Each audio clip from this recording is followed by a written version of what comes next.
Los tres tienen cargos importantes, ustedes realizan un trabajo trascendente. Lo que quiero saber es si de ahora en más, de acá hasta marzo, el tema central va a ser las elecciones y para cuándo quedan los problemas de la gente. Tan preocupados estamos que la angustia cotidiana que tenemos todos los días de este irresponsable llamado a elecciones, como se hizo, de la forma que se hizo del doctor Duhalde, nos lleva a tener cada día mayores niveles de preocupación. Imagínese, lo único que falta, que ahora se nos quiera echar la culpa a nosotros de una convocatoria de elecciones que hizo el propio gobierno de acá hasta marzo. Una agonía permanente, no saber qué es lo que va a pasar al otro día, con negociaciones internacionales de por medio, con un Estado que está en cesación de pago muchas veces, con niveles de recaudación bajísimos, con niveles de atención de educación y salud realmente lamentables, sin saber cuál es el proyecto económico. Señores, el presidente dijo que él, porque estaba ocupado de la negociación internacional con los organismos internacionales, el fondo y demás, no tenía todavía un programa económico. Estamos como todos los argentinos. Un presidente que se queda hasta el 25 de mayo sin programa económico y no se lo haya anunciado a los argentinos es gravísimo. Nosotros no es que estemos preocupados por la coyuntura electoral, pero de alguna manera hay que resolver la crisis de institucionalidad. Y la única forma que hay de resolver esta crisis de institucionalidad es votando cuanto antes. El tema es quién instala la noticia. El día que Duhalde anunció las elecciones, la primera declaración mía es: por un lado pasa la historia, por el otro lado pasa la noticia. La historia nos habla de una matanza de 2 muertos, nos habla del hambre y nos habla de la impunidad a la corte. Y los diarios hablan de la elección en marzo. Esto fue tratado de instalar durante días. En cada declaración que se me tomaba, yo decía, y pueden verificar en los diarios, no es tiempo de hablar de las elecciones, es tiempo de hablar de la represión del hambre. En consecuencia, todos debemos asumir la responsabilidad pública. En un país también se habla de lo que se pregunta. ¿Qué le responden a aquellos sectores del radicalismo, del justicialismo, que dicen que, bueno, si habría una nueva convocatoria, quienes proponen esto tendrían que, de una u otra manera, decir: yo no voy a ser candidato? Hablan de una autoproscripción. ¿Qué le responden a esos sectores? Mire. Eso dice Moro. Sí. Porque él no vuelve. No, está bien, pero es... Hay muchos así, ¿no? Pero no vale la pena dedicarse a ellos, ¿no es cierto? El tema central acá es que, evidentemente, debe ser la gente la que debe saldar quién se queda y quién se va. Hay gente que dice que se vayan todos y hay otros que se quieren quedar hasta el 2080. Dejemos que el pueblo resuelva quién se queda y quién se va. Nosotros creemos que es hora que en la Argentina haya, muchas veces hablo de esto, pero que haya políticas de Estado y no siempre quieran ver debajo del agua. Hay un gesto de gente que venimos de experiencias diferentes, de historias diferentes, de frustraciones diferentes, que queremos aportar cualitativamente algo distinto para la Argentina, una nueva cultura política. Esto es lo que estamos intentando hacer con absoluta humildad. Esa nueva cultura política tenía que ver con poner la política por delante de la economía, Roxana. Sí, y con dar vuelta a todo un proceso de un gran derrotero cultural que se fue sufriendo a lo largo de este proceso sistemático de no hablar de política en las casas, sino involucrarse con la política, que era mala palabra y la idea era que se vayan todos. Hoy por hoy vos tenés un montón de jóvenes que están despertando y hasta en las mismas materias de los colegios se empieza a debatir de esto y en la mesa de la casa, y bienvenido. Y así como un sinfín de medidas que se fueron desarrollando en los últimos tiempos que contrarrestan todo este proceso de merma sistemática de derechos, ¿no? Uno de esos debates sin dudas es el rol del Estado, que ha recuperado por lo menos un lugar muy importante, subió nuevamente al ring. Y queremos hablar del Estado.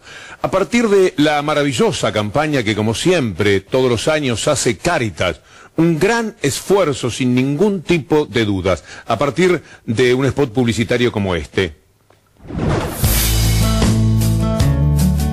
Este año apuntamos alto. Pobreza cero. Colecta anual de Cáritas, 8 y 9 de junio. Acerca tu colaboración a Cáritas en todo el país.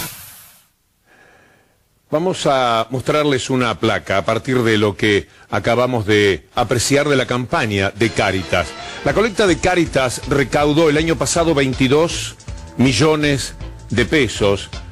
La asignación universal por hijos y las asignaciones familiares también en el mismo periodo, hace un año, implicaban 24.273 millones de pesos. Hoy hablaba... El 62%, casi el 63% del presupuesto nacional hoy día se destina al gasto social. Por cada peso que gasta el gobierno nacional, 45 centavos son destinados a la seguridad social. 9 centavos al pago de la deuda, solamente 9 centavos al pago de la deuda. En el año 2001 el 8% del PBI se destinó al pago de los intereses de la deuda, 10.175 millones. Hoy, en el año 2013, solo el 2% del PBI se destinará al pago de la deuda. Y aquí viene algo, te invito a participar, Roxana. Sí. Roxana Mazzola, para quienes han llegado un poco más tarde, si se quedaron con el programa de la Nata o se quedaron con el partido de Boca Racing. ¿Cómo terminó Boca Racing al final? 2-0. Bueno, ganó Racing. Les digo que estamos con Roxana Mazzola, autora de este libro y disparadora de alguna forma de nuestro programa. Este es el Estado. Tomamos esa inversión de 22.000 millones y lo convertimos en este litro de esta agua coloreada para que se pueda entender mejor. Este es el Estado. El enorme esfuerzo de Cáritas, tan plausible, con todo el apoyo de los medios, con una altísima significación y acompañamiento de la población. El año pasado nos quedamos con esa cifra, a lo mejor este año se puede llegar a 30 millones o superarla, el Papa es argentino, hay una buena predisposición. Pero vean ustedes, vamos a tomar de aquí esto que es bastante más de 1 milímetro y lo vamos a ubicar aquí, para que ustedes tengan una idea. Esto es Cáritas. Esto es lo que Cáritas puede aportar al cabo de este gran esfuerzo, promocionado como una búsqueda de hambre cero. Y este es el Estado. A la Iglesia quizás convendría pedirle, esto que consigue Cáritas es más o menos lo que el Estado gasta también en pagar los sueldos de la Iglesia. Es tan insignificante frente al esfuerzo enorme del Estado, es decir, de todos nosotros también, que vale la pena considerarlo. Porque a veces... en realidad esto es mucho con la comparación que queremos hacer, porque son 1.100 veces menos lo que Cáritas y su maravilloso esfuerzo consiguen frente a lo que el Estado permanentemente da. Y no estamos tomando los valores con el 35% de aumento reciente. Esto para que tengamos más claro cómo es el Estado. A veces...